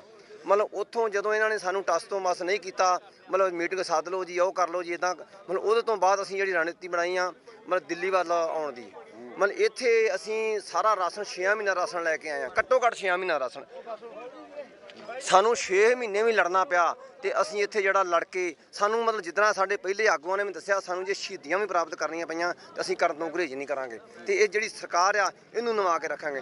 ਦੂਜੀ ਮੈਂ ਇੱਕ ਬੇਨਤੀ ਹੋਰ ਕਰਨੀ ਚਾਹੁੰਦਾ, ਸਾਡੇ ਜਿਹੜੀਆਂ ਨਿਹੰਗ ਜਥੇਬੰਦੀਆਂ ਵਾ, ਜਿੰਨੇ ਦਲ ਸਾਡੇ ਬੈਠੇ ਆ ਪੰਜਾਬ ਦੇ ਵਿੱਚ ਜਾਂ ਹੋਰ ਵੀ ਕਿਤੇ, ਉਹਨਾਂ ਨੂੰ ਬੇਨਤੀ ਕਰਦੇ ਆ ਵੀ ਉਹ ਵੀ ਇੱਥੇ ਆਉਣ ਤੇ ਕਿਸਾਨਾਂ ਦਾ ਸਹਿਯੋਗ ਦੇਣ, ਕਿਉਂਕਿ ਉਹਨਾਂ ਦਾ ਵੀ ਬਹੁਤ ਵੱਡਾ ਮਤਲਬ ਗਿਣਤੀ ਆ। ਉਹ ਵੀ ਇੱਥੇ ਆਣ ਕੇ ਤੇ ਕਿਸਾਨਾਂ ਦਾ ਸਹਿਯੋਗ ਦੇਣ ਤੇ ਉਹਨਾਂ ਦੀ ਵੀ ਲੜਾਈ ਨਾਲ ਹੀ ਬਣਦੀ ਆ। ਇਹ ਜਿਹੜੇ ਜਾਂ ਭਾਵੇਂ ਉਹ ਕਾਰ ਸੇਵਾ ਵਾਲੇ ਆ, ਚਲੋ ਕੁਛ ਤਾਂ ਕਾਰ ਸੇਵਾ ਵਾਲੇ ਬਹੁਤ ਸੇਵਾ ਕਰ ਰਹੇ ਆ। ਦੂਜੀ ਗੱਲ ਇਹ ਵੀ ਸਾਡੇ ਹਰਿਆਣੇ ਵਾਲੇ ਲੋਕਾਂ ਨੇ ਬਹੁਤ ਜ਼ਿਆਦਾ ਸਾਥ ਦਿੱਤਾ ਵਾ। ਜਿਹੜੀ ਖੱਟਰ ਸਰਕਾਰ ਕਹਿ ਰਹੀ ਆ ਵੀ ਕਿਸਾਨ ਜਿਹੜੇ ਹਰਿਆਣੇ ਦੇ ਇੱਥੇ ਨਹੀਂ ਇਕੱਲੇ ਪੰਜਾਬ ਦੇ ਹੀ ਆ, ਕਿਸਾਨ ਹਰਿਆਣੇ ਦੇ ਇੱਥੇ ਬਹੁਤ ਜ਼ਿਆਦਾ ਆਏ ਆ। ਸਾਨੂੰ ਹਰਿਆਣੇ ਦੇ ਕਿਸਾਨਾਂ ਨੇ ਮਤਲਬ ਇੰਨਾ ਰਾਸ਼ਨ ਪਾਣੀ, ਰਸਦ ਸਾਰੀ, ਮਤਲਬ ਫਲ ਫਰੂਟ ਸਾਰਾ ਕੁਝ ਮਤਲਬ ਬਹੁਤ ਜ਼ਿਆਦਾ ਉਹਨਾਂ ਨੇ ਸਾਨੂੰ ਮਤਲਬ ਦੇ ਰਹੇ ਆ। ਤੇ ਇਸ ਲੜਾਈ ਦੇ ਵਿੱਚ ਬਹੁਤ ਵੱਡਾ ਯੋਗਦਾਨ ਉਹਨਾਂ ਦਾ। ਸਰਕਾਰ ਵੱਲੋਂ ਕਿਹਾ ਜਾ ਰਿਹਾ ਕਿ ਬਰਾੜੀ ਦਾ ਜਿਹੜਾ ਗਰਾਊਂਡ ਆ ਉਹਦੇ ਵਿੱਚ ਇਕੱਠੇ ਹੋ ਜਾਣ ਕਿਸਾਨ, ਉੱਥੇ ਬਹਿ ਜਾਣ। ਇਸ ਦਾ ਜਿਹੜਾ ਲਾਂਘਾ ਦਿੱਲੀ ਹਰਿਆਣੇ ਦਾ ਜਿਹੜਾ ਲਾਂਘਾ ਉਹ ਖੋਲ੍ਹ ਦਿੱਤਾ ਜਾਵੇ। ਉਹਦੇ ਬਾਰੇ ਕੀ ਕਹਿਣਾ ਚਾਹੋਗੇ? ਜਿਹੜੀ ਇਹ ਗੱਲ ਕਰ ਰਹੇ ਅਮਿਤ ਸ਼ਾਹ ਵੱਲੋਂ ਗੱਲ ਆਈ ਆ ਵੀ ਬਰਾੜੀ ਦੇ ਵਿੱਚ ਤੁਸੀਂ ਜਾ ਕੇ ਬਹਿ ਸਕਦੇ ਜੇ, ਮਤਲਬ ਉਹਦੇ ਤੇ ਅਸੀਂ ਕਿਸਾਨ ਜਥੇਬੰਦੀਆਂ ਸਾਡੀਆਂ ਸਮੁੱਚੀਆਂ ਜਿੰਨੀਆਂ ਇੱਥੇ ਲੜ ਰਹੀਆਂ ਵਾ, ਸਾਰੇ ਅਸੀਂ ਮੀਟਿੰਗ ਕਰਕੇ ਉਹਦੇ ਸਾਡਾ ਜੋ ਸੱਟਾ ਨਿਕਲੇਗਾ ਅਸੀਂ ਉਹਦੇ ਤੇ ਫੁੱਲ ਚੜਾਵਾਂਗੇ।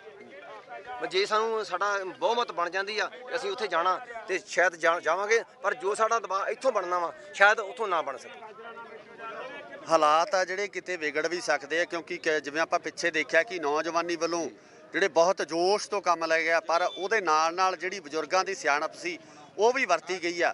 ਉਸ ਜੋਸ਼ ਨੇ ਜਿਹੜਾ ਇੱਥੋਂ ਤੱਕ ਆਉਣ ਦੇ ਵਿੱਚ ਹੰਭਲਾ ਮਾਰਿਆ। ਇਹ ਬਾਰਡਰ ਆ ਜਿਹੜੇ ਪਾਰ ਕਰਕੇ, ਹਰਿਆਣੇ ਦੇ ਜਿਹੜੇ ਬਾਰਡਰ ਆ ਪਾਰ ਕਰਕੇ ਇੱਥੋਂ ਤੱਕ ਪਹੁੰਚੇ ਆ।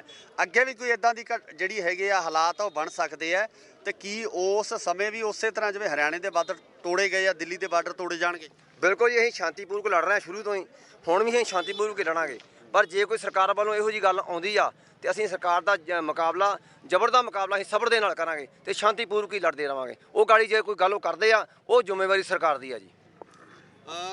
ਇਹਨਾਂ ਨੇ ਜਿਵੇਂ ਦੱਸਿਆ ਕਿ ਇੱਕ ਵਾਰ ਸਿਰਫ ਸ਼ਾਂਤੀਪੂਰਵਕ ਸਾਰਾ ਮਸਲਾ ਹੱਲ ਕਰਨ ਦੀ ਕੋਸ਼ਿਸ਼ ਕੀਤੀ ਜਾਊਗੀ। ਅਗਰ ਕੋਈ ਹਾਲਾਤ ਵਿਗਾੜੇ ਜਾਂਦੇ ਹੈ, ਇਦਾਂ ਦੇ ਹਾਲਾਤ ਕਿਸਾਨਾਂ ਦੇ ਸਿਰ ਦੇ ਉੱਪਰ ਥੋਪੇ ਜਾਂਦੇ ਹੈ, ਤਾਂ ਫਿਰ ਕਿਸੇ ਕਿਸਮ ਦਾ ਜਿਹੜਾ ਪਿੱਛੇ ਨਹੀਂ ਹਟਿਆ ਜਾਊਗਾ। ਜਿਹੜਾ ਮੁਕਾਬਲਾ ਉਹ ਵੀ ਕੀਤਾ ਜਾਊਗਾ। ਜਿਸ ਤਰੀਕੇ ਨਾਲ ਹਰਿਆਣੇ ਦੇ ਬਾਰਡਰਾਂ ਨੂੰ ਪਾਰ ਕਰਕੇ ਦਿੱਲੀ ਦੇ ਦਰਵਾਜ਼ੇ ਤੇ ਆ ਕੇ ਖੜੇ ਆ, ਉਸੇ ਤਰੀਕੇ ਨਾਲ ਦਿੱਲੀ ਦੇ ਦਰਵਾਜ਼ੇ ਭੰਨ ਕੇ ਦਿੱਲੀ ਦੇ ਅੰਦਰ ਵੀ ਜਾਇਆ ਜਾ ਸਕਦਾ। ਕੀ ਨਾਮ ਹੈ ਜੀ ਤੁਹਾਡਾ? ਮੇਰਾ ਨਾਮ ਜੀ ਬਖਸ਼ੀਸ਼ ਸਿੰਘ ਹੈ, ਜ਼ਿਲ੍ਹਾ ਫਿਰੋਜ਼ਪੁਰ ਹੈ। ਸਾਡੀ ਕ੍ਰਾਂਤੀਕਾਰੀ ਕਿਸਾਨ ਯੂਨੀਅਨ ਮਹਿਮਾ ਦੇ ਨਾਲ ਜੁੜੇ ਹਾਂ। ਮੈਂ ਬਲਾਕ ਪ੍ਰਧਾਨ ਹਾਂ, ਜਿੰਦੇ ਵਿੱਚ ਅਸੀਂ ਇਸ ਸੰਘਰਸ਼ ਦੇ ਵਿੱਚ ਬੜੇ ਵੱਧ ਚੜ੍ਹ ਕੇ ਸਾਥ ਦੇ ਰਹੇ ਹਾਂ ਤੇ ਆਪਣਾ ਸੰਘਰਸ਼ ਲੜ ਰਹੇ ਹਾਂ, ਕਿਉਂਕਿ ਇਹ ਸਰਕਾਰਾਂ ਇਸ ਸੰਘਰਸ਼ ਬਾਰੇ ਦੱਸੋ ਕਿ ਜਦੋਂ ਹੁਣ ਤੁਸੀਂ ਇੱਥੇ ਪਹੁੰਚੇ ਹੋ, ਇੱਥੇ ਹਾਲਾਤ ਕਿੱਦਾਂ ਦੇ ਨੇ, ਕਿੱਦਾਂ ਦਾ ਜਿਹੜੀ ਕੋਈ ਸਹੂਲਤ ਹੈ ਹਰਿਆਣਾ ਸਰਕਾਰ ਵੱਲੋਂ ਜਾਂ ਦਿੱਲੀ ਸਰਕਾਰ ਵੱਲੋਂ ਦਿੱਤੀ ਗਈ ਹੈ? ਕਿਉਂਕਿ ਲਗਾਤਾਰ ਇਹਨਾਂ ਸਰਕਾਰਾਂ ਵੱਲੋਂ ਕਿਹਾ ਜਾਂਦਾ ਹੈ ਕਿ ਅਸੀਂ ਕਿਸਾਨਾਂ ਦੇ ਨਾਲ ਆ, ਅਸੀਂ ਕਿਸਾਨਾਂ ਦੇ ਹਿਤੈਸ਼ੀ ਹਾਂ, ਅਸੀਂ ਕਿਸਾਨਾਂ ਦੇ ਵਾਸਤੇ ਬਿੱਲ ਬਣਾਏ ਹੈ, ਕਿਸਾਨਾਂ ਨੂੰ ਇਹਨਾਂ ਬਿੱਲਾਂ ਦਾ ਫਾਇਦਾ ਹੋਣਾ। ਤੁਹਾਨੂੰ ਲੱਗਦਾ ਹੈ ਕਿ ਇਹ ਕੋਈ ਇਸ ਸੰਘਰਸ਼ ਦੇ ਵਿੱਚ ਵੀ ਜਿਹੜੀ ਸਰਕਾਰ ਆ ਕੋਈ ਸਹੂਲਤ ਦੇ ਰਹੀ ਹੈ? ਨਹੀਂ ਜੀ, ਇਹ ਤਾਂ 7 ਸਾਲ ਤੋਂ ਹੀ ਮੋਦੀ ਦਾ ਕਹਿ ਰਿਹਾ ਸੀ ਵੀ ਅਸੀਂ ਕਿਸਾਨਾਂ ਦੇ ਹਮਾਇਤੀ ਹਾਂ, ਦੁੱਗਣੀ ਅਸੀਂ ਇਹਨਾਂ ਦੀ ਫਸਲ 2022 ਦੀ ਕਰਨੀ ਹੈ। ਪਰ ਇਹ ਤਾਂ ਵੀਰੋ ਹੁਣ ਤੁਹਾਨੂੰ ਪਤਾ ਲੱਗ ਹੀ ਚੁੱਕਿਆ ਹੈ ਵੀ ਜਿਹੜੀ 2022 ਦੀ ਇਹਨੇ ਦੁੱਗਣੀ ਕਰਨੀ ਹੈ, ਕਿਹੜੇ ਹਿਸਾਬ ਨਾਲ ਕਰ ਰਿਹਾ ਹੈ। ਇਸ ਨੂੰ ਤਾਂ ਅਸੀਂ ਵੀ ਸਮਝ ਚੁੱਕੇ ਹਾਂ ਤੇ ਬਾਕੀ ਕਿਸਾਨ ਹੋਣ, ਮਜ਼ਦੂਰ ਹੋਣ, ਕੋਈ ਵੀ ਵਪਾਰੀ ਵਰਗ ਵੀ, ਦੁਕਾਨਦਾਰ ਜੋੜ ਨੂੰ, ਸਭ ਦੇ ਸਿਰ ਤੇ ਇਹ ਭੀੜ ਪੈ ਚੁੱਕੀ ਹੈ। ਸਾਰੇ ਘਰੋਂ ਘਰੀ ਠੱਪ ਹੋ ਕੇ ਬੈਠੇ ਹਨ। ਇਹ ਸਰਕਾਰਾਂ ਜਿਹੜੀਆਂ ਘੁੰਮ ਰਹੀਆਂ ਹਨ ਬਾਹਰ, ਕੋਈ ਇਹੋ ਜਿਹਾ ਪ੍ਰਧਾਨ ਮੰਤਰੀ ਨਹੀਂ ਸੀ ਜਿਨਨੇ ਬਾਹਰਲੇ ਦੇਸ਼ਾਂ 'ਚ ਇਹਨੇ ਰੁਲਿਆ ਹੋਵੇ ਜਿੰਨਾ ਇਹ ਕੁੱਤੇ ਵਾਂਗ ਰੋਲ ਰਿਹਾ। ਮੈਂ ਤਾਂ ਇਹ ਗੱਲ ਕਹੂੰ ਕਹਿੰਦੀ, ਜਿਸ ਨੂੰ ਆਪਣੇ ਘਰ ਦੀ ਅਸਾਰ ਨਹੀਂ ਹੈ ਤੇ ਬਾਹਰ ਦੇ ਲੋਕਾਂ ਵਿੱਚ ਘੁੰਮ ਰਿਹਾ। ਤੇ ਜਾ ਕੇ ਜਿਸ ਦਿਨ ਟਰੰਪ ਇੱਥੇ ਸਾਡੇ ਕੋਲੇ ਆਇਆ ਸੀ, ਇਹਦੇ ਕੋਲੇ ਗਰੀਬ ਘਰਾਂ ਦੀਆਂ ਬਸਤੀਆਂ ਦੇ ਨੇ ਕੰਧਾਂ ਕਰਵਾ ਕੇ 10-7-8 ਫੁੱਟ ਦੀਆਂ ਵੀ ਮੇਰੀ ਗਰੀਬੀ ਜਿਹੜੀ ਦੇਸ਼ ਦੀ ਕਿਤੇ ਇਹ ਵੇਖ ਨਾ ਲਵੇ। ਇਸ ਬੇਵਕੂਫ ਨੂੰ ਇਹ ਨਾ ਪਤਾ ਲੱਗਾ ਵੀ ਜਿੰਨੀਆਂ ਮੈਂ ਕੰਧ ਦੇ ਇੱਟਾਂ ਲਾਈ ਨਾ, ਇੰਨਾ ਮੈਂ ਅੱਜ ਕਿਤੇ ਇਹ ਗਰੀਬਾਂ ਦੇ ਪੈਸਾ ਲਾ ਦਿਆਂ ਤੇ ਅੱਜ ਮੈਨੂੰ ਇਹ ਮੂੰਹ ਲੁਕਾਉਣਾ ਨਾ ਪਵੇ। ਇਸ ਘਟੀਆ ਸਰਕਾਰ ਦੇ ਤੇ ਇਹਦੀ ਘਟੀਆ ਸੋਚ ਤੇ ਇਹ ਜਿਹੜੇ ਨਤੀਜੇ ਬੜੇ ਗਲਤ ਨਿਕਲ ਰਹੇ ਹਨ। ਇਹ ਗਲਤ ਨਤੀਜੇ ਜਿਹੜੇ ਆ ਆਮ ਅਸਰ ਕਿਸਾਨ, ਮਜ਼ਦੂਰ, ਛੋਟੇ ਦੁਕਾਨਦਾਰ ਤੇ ਵਰਗ ਦੇ ਪੈ ਰਿਹਾ ਵੀਰੋ। ਕੋਈ ਕਿਸੇ ਦਾ ਕੰਮ ਨਹੀਂ ਚੱਲ ਰਿਹਾ, ਚਾਹੇ ਨੋਟਬੰਦੀ ਦਾ ਲੈ ਲਓ, ਚਾਹੇ ਕਾਸੇ ਦਾ ਲੈ ਲਓ। ਇਹ ਸਰਕਾਰਾਂ ਜਿਹੜੀਆਂ ਹੁਣ ਕਹਿ ਰਹੇ ਸੀ, ਖੱਟੜ ਦੀ ਗੱਲ ਕਰ ਰਹੇ ਸੀ, ਆਂਦਾ ਸੀ ਇਹ ਹਰਿਆਣਾ ਸਰਕਾਰ ਦੇ ਵਿੱਚੋਂ ਤਾਂ ਕੋਈ ਅਗਾਂ ਪਰ ਵੀ ਨਹੀਂ ਪਰਿੰਦਾ ਵੀ ਨਹੀਂ ਮਾਰ ਸਕਦਾ। ਉਹਦੀ ਛਾਤੀ 'ਤੇ ਅਸੀਂ ਪੈਰ ਧਾਰ ਕੇ ਤੁਹਾਨੂੰ ਦੱਸ ਕੇ ਆਵਾਜ਼ ਦੇ ਕੇ ਆਏ ਹਾਂ ਵੀ ਅਸੀਂ ਆਹ ਤੇਰੇ ਬਾਰਡਰ ਕਰਾਸ ਕਰ ਰਹੇ, ਜਿਹੜੇ ਤੇਰੇ ਟੋਏ ਪੱਟੇ ਸੀ, ਤੇਰੇ ਪੱਥਰ ਸੁੱਟੇ ਸੀ, ਇਹ ਤੇਰੇ ਸਿਰ ਵਿੱਚ ਮਾਰਦੇ ਹੋਏ ਤੇਰੇ ਸਿਰ ਦੇ ਉੱਤੇ ਅਸੀਂ ਪੈਰ ਰੱਖ ਕੇ ਟੱਪ ਕੇ ਤੇ ਦਿੱਲੀ ਵਿੱਚ ਆ ਗਏ ਹਾਂ। ਜੇਕਰ ਹਿੰਦੁਸਤਾਨ ਦਾ ਕੋਨਾ ਕੋਨਾ ਤੋੜ ਕੇ ਅਸੀਂ ਆ ਗਏ ਤਾਂ ਹੁਣ ਦਿੱਲੀ ਨੂੰ ਵੀ ਇਹ ਗੱਲ ਸਮਝ ਲੈਣਾ ਚਾਹੀਦਾ ਹੈ ਵੀ ਇਹ ਜਿਹੜੇ ਮੇਰੇ ਘੇਰੇ ਆਣ ਕੇ ਪਾ ਕੇ ਬਹਿ ਗਏ ਹਨ ਤੇ ਇਹ ਤੇਰੀ ਦਿੱਲੀਏ ਖੈਰ ਨਹੀਂ ਗਈ। ਭਲੀ ਪਾਤ ਦੇ ਨਾਲ ਇਹ ਕਿਸਾਨਾਂ ਦਾ, ਮਜ਼ਦੂਰਾਂ ਦਾ ਹੱਲ ਜੇ ਤਾਂ ਕਰਨਾ ਤੇ ਸਿੱਧਾ ਹੋ ਕੇ ਕਰ ਲਾ, ਜੇ ਨਹੀਂ ਕਰਨਾ ਜੋ ਤੂੰ ਆਪਦੇ ਤੇਰੇ ਮਨ ਦੇ ਖਿਆਲ ਨੇ ਤੂੰ ਕਰ। ਤੇ ਫਿਰ ਇਹ ਦੇਖਦੇ ਆਂ ਵੀ ਹੁਣ ਦਿੱਲੀ ਦਾ ਤੇਰਾ ਜਿਹੜਾ ਹੈ ਇਹ ਭਲਾ ਦਾਇਰਾ ਸਾਡੇ ਤੋਂ ਟੁੱਟਦਾ ਹੈ ਕਿ ਨਹੀਂ ਟੁੱਟਦਾ। ਜੇ ਤੂੰ ਸਾਨੂੰ ਪਰਖਣਾ ਹੀ ਚਾਹਣਾ ਹੈ ਤੇ ਪਰਖ ਲਾ, ਕੋਈ ਗੱਲ ਨਹੀਂ। ਅਸੀਂ ਸਾਰੀ ਉਮਰ ਸਾਡਾ ਦਾਦਾ ਪੜਦਾਦਾ ਜੋ ਸਾਡੇ ਪਰਮਾਤਮਾ ਆਏ ਨੇ, ਸਾਰੇ ਵਾਹਿਗੁਰੂ ਆਏ ਨੇ, ਸਭ ਪ੍ਰੀਖਿਆ ਦੇ ਵਿੱਚ ਹੀ ਆਏ ਨੇ। ਉਹੀ ਜਿਹੜੀ ਇਹ ਗੱਲ ਕਰਦੇ ਸੀ ਵੀ ਸਾਡਾ ਇਹ ਤਾਂ ਇੱਕ ਮੁੱਠੀ ਭਰ ਪੰਜਾਬ ਹੈ, ਇਹ ਮੁੱਠੀ ਭਰ ਦੀਆਂ 80% ਦੀਆਂ ਕੁਰਬਾਨੀਆਂ ਨੇ। ਜੇਕਰ ਕਿਤੇ ਕੁਰਬਾਨੀਆਂ ਨਾ ਹੁੰਦੀਆਂ, ਇਸ ਮੋਦੀ ਨੂੰ ਪੁੱਛਣਾ ਹੁੰਦਾ ਤੇਰਾ ਜਨਮ ਇੱਥੇ ਹੋਇਆ ਹੁੰਦਾ ਕਿਤੇ। ਇਸ ਚੀਜ਼ ਨੂੰ ਨੋਟ ਦਿਮਾਗ ਨਾਲ ਕਰਕੇ ਵੇਖ, ਕਿਤੇ ਤੂੰ ਇੰਨੀ ਘਟੀਆ ਸੋਚ ਲੈ ਕੇ ਤੂੰ ਇਹਨਾਂ ਸਿੱਖਾਂ ਦੇ ਕਿਉਂ ਇੰਨਾ ਖਿਲਾਫ ਹੋ ਚੁੱਕਿਆ ਹੈ। ਇਹ ਦਿੱਲੀ ਸਰਕਾਰ ਪਹਿਲਾਂ ਕੁਰਬਾਨੀਆਂ ਦੇਣ ਨੂੰ ਪੰਜਾਬੀ ਇੱਥੇ ਨੇ, ਤੇ ਜੇਕਰ ਕਿਸੇ ਨੂੰ ਭੀੜ ਪਾਉਣੀ ਤੇ ਦਿੱਲੀ ਸਰਕਾਰ ਪੰਜਾਬ ਦੇ ਇੰਨਾ ਵਿਤਕਰਾ ਮਾੜਾ ਕਰ ਰਹੀ ਹੈ। ਚਾਹੇ ਉਹ ਕਾਂਗਰਸ ਸਰਕਾਰ ਹੋਵੇ, ਚਾਹੇ ਉਹ ਇਹ ਹੋਵੇ, ਜਿਹੜੀ ਆਉਂਦੀ ਹੈ ਇੱਕ ਖਾਸ ਕਰਕੇ ਧਰਮ ਦੇ ਖਿਲਾਫ, ਇਹ ਸਿੱਖ ਧਰਮ ਨੂੰ ਬਹੁਤ ਮਾੜਾ ਸਮਝਦੀ ਹੈ। ਇਹ ਜਿਹੜੀ ਚੀਜ਼ ਹੈ, ਅਸੀਂ ਧਰਮ ਦੇ ਪਹਿਰੇਦਾਰ ਹਾਂ, ਅਸੀਂ ਧਰਮ ਦੇ ਪਹਿਰੇਦਾਰ ਹਾਂ, ਧਰਮ ਦੀ ਸੇਵਾ ਕਰਦੇ ਰਹਾਂਗੇ, ਕਿਸਾਨਾਂ ਦੀ ਸੇਵਾ ਕਰਦੇ ਰਹਾਂਗੇ। ਅਸੀਂ ਬੱਚਿਆਂ ਦਾ ਢਿੱਡ ਪਾਲਣ ਵਾਲੇ ਹਾਂ, ਜਾਨਵਰ ਤੋਂ ਲੈ ਕੇ ਡੰਗਰ ਤੱਕ ਦਾ ਸਾਡੇ ਕੋਲੋਂ ਪਾਲਣਾ ਹੁੰਦੀ ਹੈ। ਤੇ ਜੇਕਰ ਸਾਨੂੰ ਕਿਤੇ ਸੁੱਖ ਦਾ ਸਾਹ 10 ਮਿੰਟ ਰਾਤ ਨੂੰ ਬਹਿਣ ਦੀ ਨੀਂਦ ਨਹੀਂ ਲੈ ਸਕਦੇ, ਇਹ ਫਿਰ ਸਰਕਾਰਾਂ ਦੀ ਮਰਜ਼ੀ ਹੈ। ਜੋ ਸਰਕਾਰਾਂ ਕਰਨਗੀਆਂ, ਅਸੀਂ ਆਪਣੇ ਇਸ ਜਵਾਨੀਆਂ ਤੇ, ਇਸ ਅਸੀਂ ਹਗੜਾਪੇ ਤੇ, ਅਸੀਂ ਆਪਣੇ ਪਰਿਵਾਰ ਬੀਬੀਆਂ ਦੇ ਸਿਰ ਤੇ, ਅਸੀਂ ਬੱਚਿਆਂ ਦੇ ਸਿਰ ਤੇ, ਅਸੀਂ ਜੋ ਵੀ ਸਾਨੂੰ ਕਰਨਾ ਪਿਆ ਅਸੀਂ ਕਰਨ ਨੂੰ ਬਿਲਕੁਲ ਤਿਆਰ ਹਾਂ। ਕਿਤੇ ਇਹ ਮਨ 'ਚ ਨਾ ਸੋਚ ਲੈ ਵੀ ਮੈਂ ਇਹਨੂੰ ਅੰਦਰ ਸੱਦ ਲਾਂਗਾ, ਮੈਂ ਇਹਨੂੰ ਬਾਹਰ ਸੱਦ ਲਾਂਗਾ।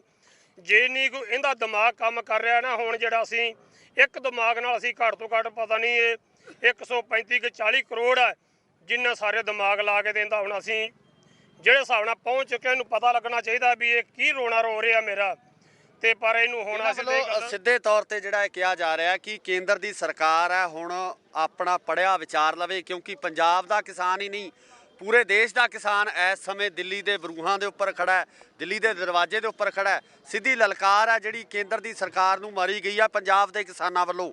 ਜੋ ਜਥੇਬੰਦੀਆਂ ਦੇ ਆਗੂ ਨੇ, ਜੋ ਕਿਸਾਨ ਆਗੂ ਨੇ, ਉਹ ਲਗਾਤਾਰ ਕੇਂਦਰ ਦੀ ਸਰਕਾਰ ਨੂੰ ਵੰਗਾਰਦੇ ਨਜ਼ਰ ਆ ਰਹੇ ਨੇ। ਇਸ ਸਮੇਂ ਜੋ ਦਿੱਲੀ ਦੇ ਹਾਲਾਤ ਨੇ, ਅਸੀਂ ਲਾਈਵ ਤਸਵੀਰਾਂ ਤੁਹਾਨੂੰ ਇੰਡੋਜ਼ ਟੀਵੀ ਤੇ ਦਿਖਾ ਰਹੇ ਹਾਂ।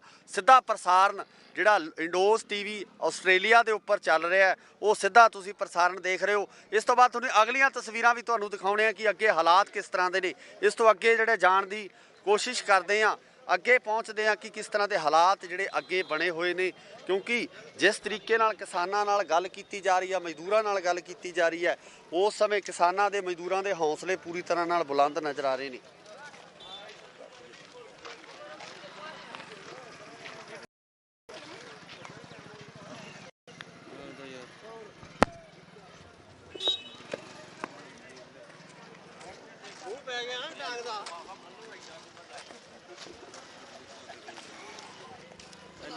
ਇਹ ਹਾਲਾਤ ਇਸ ਸਮੇਂ ਲਾਈਵ ਤੁਹਾਨੂੰ ਦਿਖਾ ਰਹੇ ਹਾਂ, ਦਿੱਲੀ ਦੇ ਹਾਲਾਤ ਤੁਹਾਨੂੰ ਦਿਖਾ ਰਹੇ ਹਾਂ। ਲਗਾਤਾਰ ਤਸਵੀਰਾਂ ਇੰਡੋਜ਼ ਟੀਵੀ ਆਸਟ੍ਰੇਲੀਆ ਤੇ ਤੁਹਾਡੇ ਸਾਹਮਣੇ ਲੈ ਕੇ ਆ ਰਹੇ ਹਾਂ। ਇਹ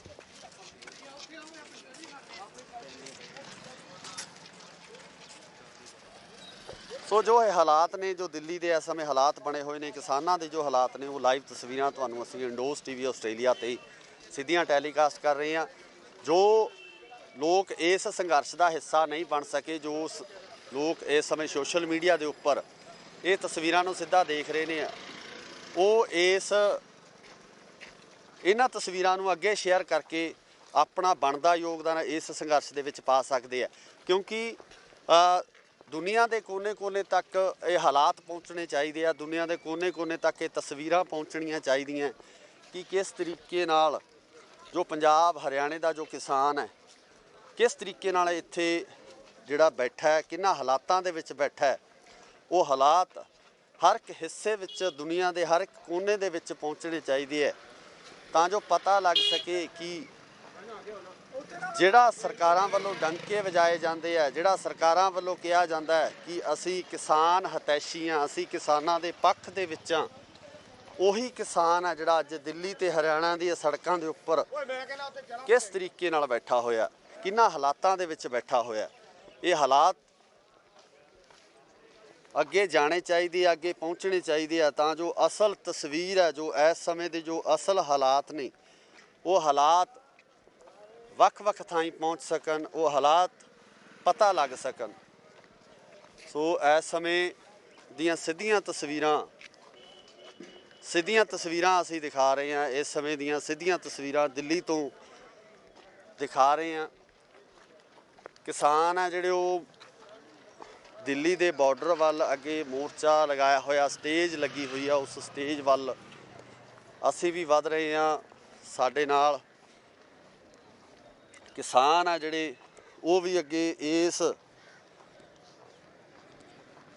ਸਟੇਜ ਵੱਲ ਜਿਹੜੇ ਵੱਧ ਰਹੇ ਹੈ।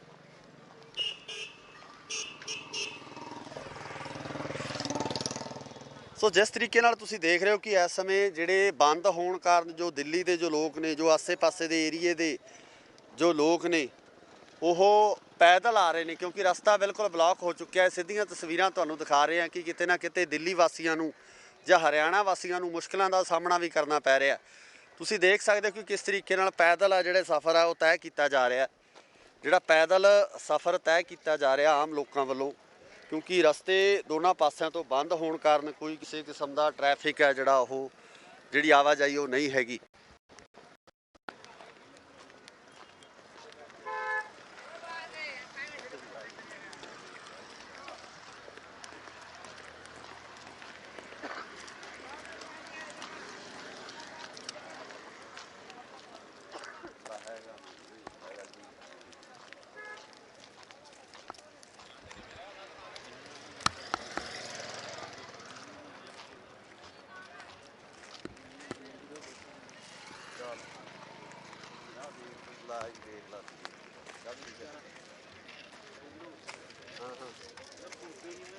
ਮੈਂ ਦੇਖਦਾ ਫਿਰ ਗੱਲ ਕਰਦਾ ਹਾਂ ਕੰਮ ਕਰੀ। ਸਿੱਧੀਆਂ ਤਸਵੀਰਾਂ ਤੁਹਾਨੂੰ ਦਿਖਾ ਰਹੇ ਹਾਂ ਇੱਥੇ ਜੋ ਦਿੱਲੀ ਦੇ ਵਸਿੰਦੇ ਨੇ ਜਿਨ੍ਹਾਂ ਨੇ ਇੱਕ ਥਾਂ ਤੋਂ ਦੂਜੀ ਥਾਂ ਤੱਕ ਸਫ਼ਰ ਕਰਨਾ ਹੈ ਜਾਂ ਪਹੁੰਚਣਾ ਹੈ, ਉਹ ਟ੍ਰੈਫਿਕ ਦੀ ਸਮੱਸਿਆ ਤੋਂ ਸਾਹਮਣਾ ਕਰ ਰਹੇ ਨੇ, ਸਿੱਧੇ ਰੂਪ ਦੇ ਵਿੱਚ ਟ੍ਰੈਫਿਕ ਦੀ ਸਮੱਸਿਆ ਨਾਲ ਜੂਝ ਰਹੇ ਨੇ।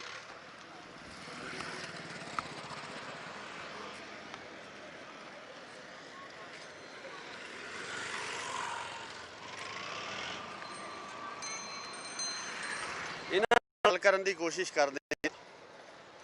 क्या नाम है आपका?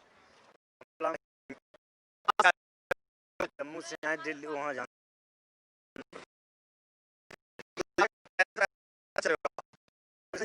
के लिए तो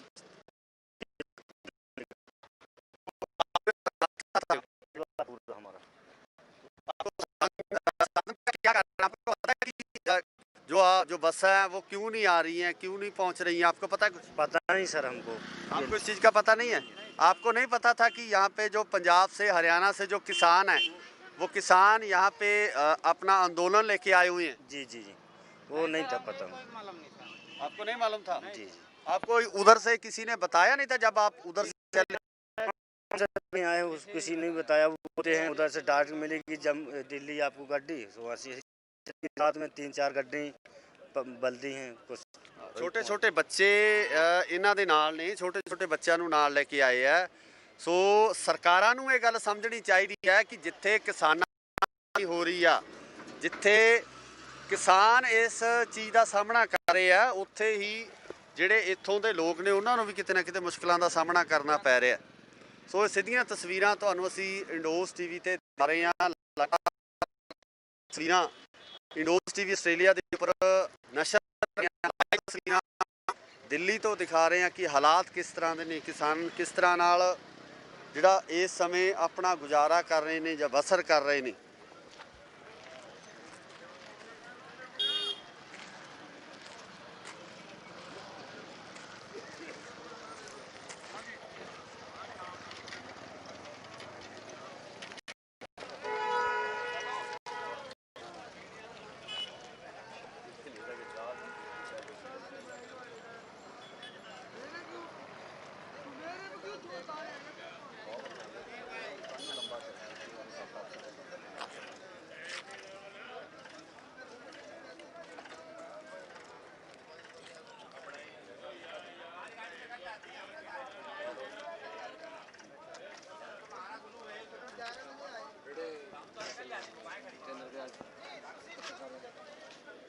ਜਿਸ ਤਰ੍ਹਾਂ ਕਿ ਤੁਸੀਂ ਦੇਖ ਰਹੇ ਹੋ ਕਿ ਇੱਥੇ ਵੀ ਲੰਗਰ ਪ੍ਰਸ਼ਾਦੇ ਤਿਆਰ ਹੋ ਰਹੇ ਨੇ, ਕਿਸਾਨਾਂ ਵੱਲੋਂ ਜਿਹੜਾ ਪੂਰਾ ਪ੍ਰਬੰਧ ਕੀਤਾ ਹੋਇਆ।